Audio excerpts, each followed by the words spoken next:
guys in another video of Nuhi's biology classes. Today we are going to cover case based study. Case base study. तो आप सभी जानते हैं पिछले 2 सालों से हमारे बायोलॉजी के पेपर में सीबीएसई बोर्ड में पूरे 8 मार्क्स के लिए केस स्टडी आती है। केस स्टडी को कवर कैसे करना है, क्वेश्चंस को कैसे अटेम्प्ट करना है, पढ़ना कैसे है, स्कोर कैसे करना है, 8 में से हम 8 स्कोर कैसे कर सकते हैं केस बेस स्टडी में, तो वो सब चीज़ें मैं आपको बताने वाली हूँ इस लेक्चर में। देखिए सबसे पहले यहाँ पर दे क्या रखा है, केस बेस स्टडी आप पढ़िए। सबसे पहले क्वेश्चन में क्या लिखा हुआ है, study the figure carefully and answer the questions A to D. A से डी तक हमें क्वेश्चन के आंसर करने हैं। कितने क्वेश्चन हो गए यहाँ पर, अराउंड आपके पास कितने क्वेश्चन हो गए, 4 क्वेश्चन के आपको आंसर करने हैं। और वो सारे क्वेश्चन किस पर बेस्ड ऑन है, सभी के सभी क्वेश्चन बेस्ड ऑन है आपके इस इमेज पर। इस इमेज पर आपके सारे के सारे क्वेश्चन बेस्ड ऑन है।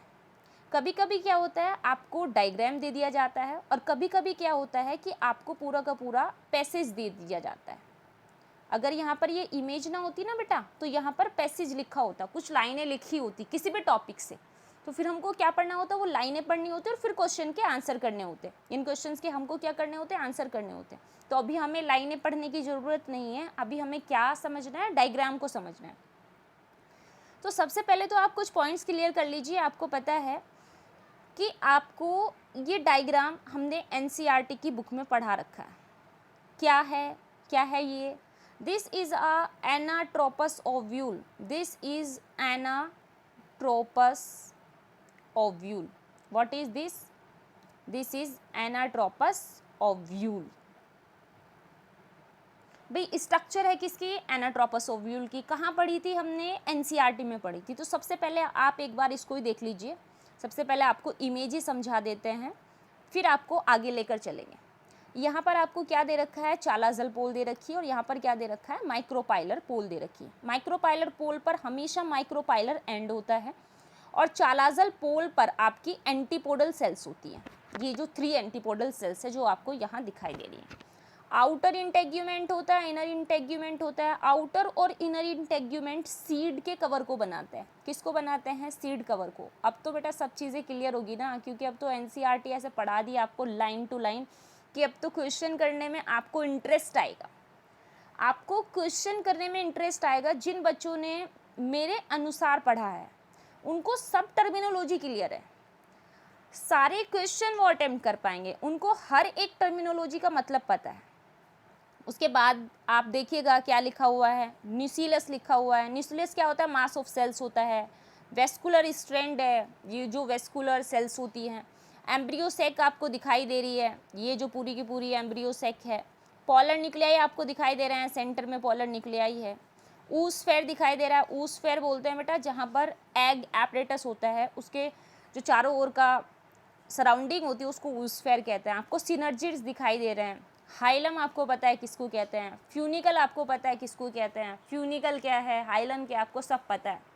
क्लियर ना, ये सब बातें पढ़ा रखी है ना, सब टर्मिनोलॉजी आपको क्लियर है ना। चलते हैं अपने क्वेश्चन की ओर चलते हैं। देखिए पहला क्वेश्चन उन्होंने हमसे क्या पूछा है, व्हाट इज रेफे। रेफे यहाँ पर एक टर्मिनोलॉजी आई है ना, रेफे।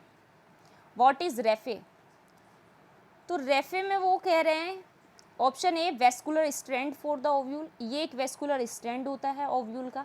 ऑप्शन बी में कह रहे हैं protective covering over the integument, protective covering होती है जो कि चारों ओर होती है इंटेग्यूमेंट के। सी ऑप्शन में कह रहे हैं providing mechanical strength of the ovule, ये मैकेनिकल स्ट्रेंथ प्रोवाइड कराता है ओव्यूल को। ऑप्शन डी में कह रहे हैं फ्यूज्ड फ्यूनिकल, क्या ये फ्यूज्ड फ्यूनिकल है, फ्यूज्ड फ्यूनिकल। तो जो रेफे होता है बेटा, रेफे को हम क्या बोलते हैं, रेफे को फ्यूज्ड फ्यूनिकल। क्या बोलेंगे, fused funicle. This is a fused funicle. What is this, this is a fused funicle. So option D will be correct. आप देखिएगा यहाँ पर जो ये फ्यूनिकल है आपको दिखाई दे रहा है, दिखाई दे रहा है ना, ऐसे जा रहा है। सो रेफे क्या होता है, फ्यूज्ड फ्यूनिकल होता है। क्या होता है, फ्यूज्ड फ्यूनिकल। नेक्स्ट क्वेश्चन पे आप मूव कर जाइए। नेक्स्ट क्वेश्चन पे जैसे ही आप मूव करते हैं तो आपको क्या दिखाई देगा, what is the name of complex having oosphere and synergid? What is the name of complex having oosphere and synergid? उस कॉम्प्लेक्स को हम क्या कहते हैं जिसमें oosphere तो होता ही होता है प्लस synergid भी होता है, उसको हम क्या कहते हैं? देखिए ऑप्शन पहले पढ़ लेते हैं। ऑप्शन ए में कह रहे हैं पोलर सेल्स, क्या वो पोलर सेल्स हो सकती है? ऑप्शन बी में कह रहे हैं एग एपरेटस, क्या वो एग एपरेटस हो सकता है? ऑप्शन सी में कह रहे हैं फ्यूजन कॉम्प्लेक्स, जो फ्यूज़ करेगा, जिसके अंदर फ्यूज़न होगा, क्या फ्यूज़न कॉम्प्लेक्स हम उसको बुला सकते हैं? ऑप्शन डी माइक्रोपाइलर सेल्स, क्या हम उनको माइक्रोपाइलर सेल्स बुला सकते हैं? जो बी क्वेश्चन है, आपको सबको पता है कि यहाँ पर जो ये पूरी चीज़ें हैं, हमने जब आपको डायग्राम पढ़ाया था तो भी हमने आपको बताया था this is a egg apparatus. What is this? This is egg apparatus. Egg apparatus क्या है? ये एग एपरेटस है। तो आपका आंसर क्या हुआ बेटा? Egg apparatus. Option B will be correct for this question. कहाँ से आपने ये पहचाना? आपने यहाँ से पहचाना कि यहाँ पर जो ये पूरा कॉम्प्लेक्स है ये क्या है? एग एपरेटस है। So for B question option B will be correct. Get it my point? Clear? समझ आया कैसे एनसीईआरटी से पढ़ के हम अपने क्वेश्चन सॉल्व कर सकते हैं? किसी ने सोचा भी नहीं होगा कि डायग्राम से, इस वाले डायग्राम से केस बेस्ड स्टडी बन सकता है, इससे केस बेस्ड स्टडी बन सकता है। केस बेस्ड स्टडी सीबीएस बोलती हूँ मैं इसको शॉर्ट टर्म में, केस बेस्ड स्टडी। बेटा इस समय पैटर्न चेंज हो गया, इस तरीके के क्वेश्चन कहीं पे भी आ सकते हैं ना, तो आपको पता होना चाहिए ना, क्लियर होनी चाहिए ना सारे पॉइंट्स आपको। Now I am moving on next question. What is chalaza? Chalaza क्या है? व्हाट इज चालाजा मतलब चालाजा क्या है? ऑप्शन पढ़ते हैं। वैसे तो आप सबको पता है, आपने पढ़ रखा है एनसीईआरटी से चालाजा क्या है। हम क्या पढ़ लेते हैं? ऑप्शन पढ़ लेते हैं। A food laden part of nucleus, ये एक फूड का पार्ट होता है, न्यूक्लियस के फूड का पार्ट होता है। Option B attracts pollen tube chemotactically, ये अट्रैक्ट करता है पोलन ट्यूब को केमिकल के थ्रू। कीमोटैक्टिकली का मतलब केमिकल अट्रैक्शन के थ्रू ये अट्रैक्ट करता है पोलन ट्यूब को अपनी ओर। कौन? चालाजा। बट चालाजा का तो ऐसा कुछ है ही नहीं ना बेटा, चालाजा से तो एंट्री नहीं होती पोलन ट्यूब की। कहाँ से एंट्री होती है? माइक्रोपाइलर एंड से। कब बताई थी ये वाली बात? मैम जब आप एनसीईआरटी पढ़ा रहे थे ना तब आपने बताई थी। माइक्रोपाइलर एंड से एंट्री होती है ना बेटा। किसकी एंट्री होती है? पोलन ट्यूब की। किसके अंदर? ओव्यूल के अंदर। Gated my point? उसके बाद देखिए सी में क्या कह रहे हैं, place of origin of integuments, क्या ये ओरिजिन होता है इंटेग्यूमेंट का? प्लेस ऑफ मेगास्पोरोजेनेसिस, क्या यहाँ पर मेगास्पोरोजेनेसिस होती है? मेगास्पोरोजेनेसिस होती है यहाँ पर। तो आपको ऑप्शन सी का जो ऑप्शन करेक्ट लगता है वो है इंटेग्यूमेंट की जो ओरिजिन होती है ये वो प्लेस है। यानी चालाजा क्या है, पूरी चीज़ों को क्लियर करके समझिए चालाजा है क्या। चालाजा आपका कहाँ लिखा हुआ है? यहाँ लिखा हुआ है, देखिए ध्यान से समझिए। तो यहीं से तो इंटेग्यूमेंट बना हुआ है, यही तो आपका इंटेग्यूमेंट बना, ये यहीं से इंटेग्यूमेंट बना ना। तो इंटेग्यूमेंट जहाँ से बनना शुरू हुआ उसको हम क्या कहेंगे? ओरिजिन कहेंगे ना बेटा, ओरिजिन। इंटेग्यूमेंट की ओरिजिन कहाँ से होती है? चालाजा से होती है। So place of origin of integument, place होता है ओरिजिन की, इंटेग्यूमेंट की ओरिजिन का प्लेस होता है कौन? Chalaza. Get it my point? Clear? सारी बातें क्लियर हो गई? चलिए क्रॉस कर लेते हैं क्योंकि बहुत ज़्यादा हो गया ना, फिर चीज़ें समझ नहीं आएगी। देखिए लास्ट क्वेश्चन है केस बेस्ड स्टडी का। What is the importance of micropyle? एक होता है बेटा माइक्रोपाइल, एक होता है माइक्रोपाइलर पोल, एक होता है माइक्रोपाइल। तो माइक्रोपाइल की इम्पोर्टेंस क्या है? ये जो आपको दे रखी है ना यहाँ पर, ये वाली जो चीज़ है जो यहाँ पर ओपनिंग दिखाई दे रखी है आपको, इसका क्या रोल होता है? महत्वपूर्णता क्या होती है इसकी? ऑप्शन ए में बोल रहे हैं it is spore through which plant supplies nourishment to embryo sac. ये एक वो जगह है जहाँ से नरिशमेंट सप्लाई होता है एम्ब्रियो सेक को। भाई हो सकता है, जैसे आप देखिए, आप चीज़ों को समझिए। अगर आपने एनसीईआरटी में ऐसे पढ़ा है तो आप ऑप्शन ए मान लीजिए, मैं तो नहीं मान रही हूँ अभी, राइट, क्योंकि मैं तो ऑप्शन को भी पढ़ रही हूँ। Option B, it is a pore through which the seed absorb water and oxygen. ये एक वह पोर है जहाँ से क्या होता है, एब्जॉर्ब होती है water and oxygen.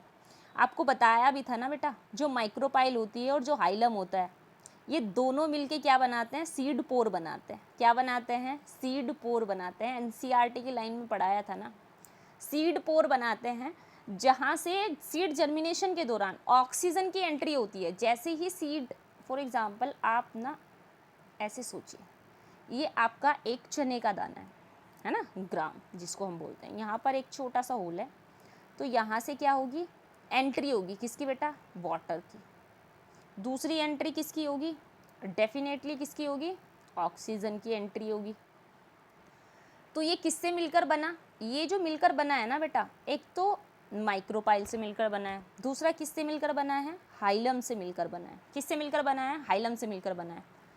So according to me B option will be correct. B option will be correct for this question. B option correct होगा। आगे जो भी ऑप्शन दे रखे हैं पढ़ूंगी मैं उनको भी, लेकिन मेरे अनुसार बी ऑप्शन बिल्कुल करेक्ट है इस क्वेश्चन में।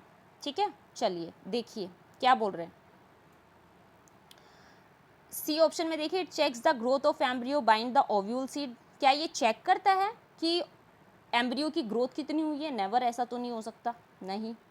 D, pollen tube passes into ovule through micropyle in all plants. Pollen tube pass होती है ओव्यूल के अंदर through micropyle in all plants. All plants में तो नहीं हो सकती ना बेटा, कुछ तो एक्सेप्शन होगा ना वर्ल्ड में। जो इस पूरे वर्ल्ड में एक्सेप्शन तो है ना, यहाँ पर लिखा हुआ है ऑल प्लांट्स। मेजर प्लांट्स तो हो सकता था, तो हम इसको मान सकते थे, ऑप्शन ये करेक्ट होता, लेकिन यहाँ पर ऑल प्लांट्स आ गया ना, और एक्सेप्शन होता है अर्थ पर, तो इसलिए ये ऑप्शन नहीं हो सकता। Option B will be correct for this question. समझ आया केस बेस स्टडी कैसे करते हैं। केस बेस स्टडी पहले कॉन्सेप्ट क्लियर होना चाहिए। अगर आपके कॉन्सेप्ट क्लियर है ना, अगर आपको ये इमेज क्लियर ना होती ना बेटा, ये वाली इमेज, तो आप केस बेस स्टडी के क्वेश्चन कर ही नहीं पाते। क्योंकि अगर आपको नहीं पता रेफे क्या, आपको नहीं पता चलाजा क्या, आपको कुछ पता ही नहीं है, तो आप कैसे क्वेश्चन के आंसर करोगे, है ना। How you are able to give correct answer for the questions. If your concepts are clear, you are able to give correct answer for each and every question. So try to read each and every line of NCERT patientfully. Okay, concentration is mandatory in your reading, in your study.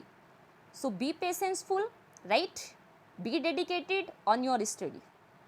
Get it my point? तभी आप एक M लेकर चल सकते हैं कि आपको board examination में, आप बोर्ड भी तो होंगे, कुछ स्टूडेंट्स ऐसे भी तो होते हैं ना हमारे कि जो बोर्ड में मार्क्स लाना चाहते हैं 70 आउट ऑफ 70। एक थियरी की बात कर रही हूँ बेटा मैं, आप ये मत सोचना कि मैम को पता नहीं है कि 100 मार्क्स में मिलता है, नेवर। मैं थियरी की बात कर रही हूँ, क्योंकि प्रैक्टिकल की जो सिलेबस है वो डिफरेंट है, उसको भी हम लेकर आएंगे, प्रैक्टिकल्स की वीडियोज़ भी हम लेकर आएंगे। अभी हम इस चीज़ को क्लियर कर ले रहे हैं।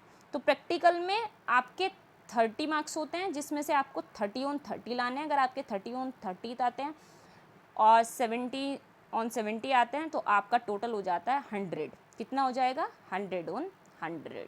तो आपको 100 on 100 मार्क्स मिल जाएंगे। और जो बच्चे नीट की प्रिपरेशन कर रहे हैं उनको तो पता ही है, उनका अपना टारगेट ही है कि उनको 360 में से 360 लाना है। तो ऐसा बिल्कुल भी नहीं है कि ये क्वेश्चंस नीट की प्रैक्टिस के लिए नहीं है, नीट में इनमें से क्वेश्चन नहीं आ सकता, ऐसा कोई बार सेट नहीं किया गया, राइट। तो क्या है कि आपको तैयारी करनी है, अच्छे से पढ़ना है, समझते हुए चलना है, अपने कॉन्सेप्ट्स को क्लियर करना है। फॉर एग्जांपल बेटा क्या हो सकता है कि ये ओव्यूल की स्ट्रक्चर यहाँ पर ना हो, ओव्यूल की स्ट्रक्चर आए ही ना, और ओव्यूल के बारे में पूरा डिटेल एक्सप्लेनेशन लिखा हो, ऐसे like this like this like this like this, पूरा एक्सप्लेनेशन है, और क्वेश्चंस बिल्कुल यही रहे, तो भी आपको क्वेश्चंस क्या करने हैं, अटेम्प्ट करने हैं। फिर आपको क्या करना है, आपको लाइनें पढ़नी है, लाइनों से आपके कॉन्सेप्ट पढ़ना है, फिर आपको आंसर करना है। Get it my point.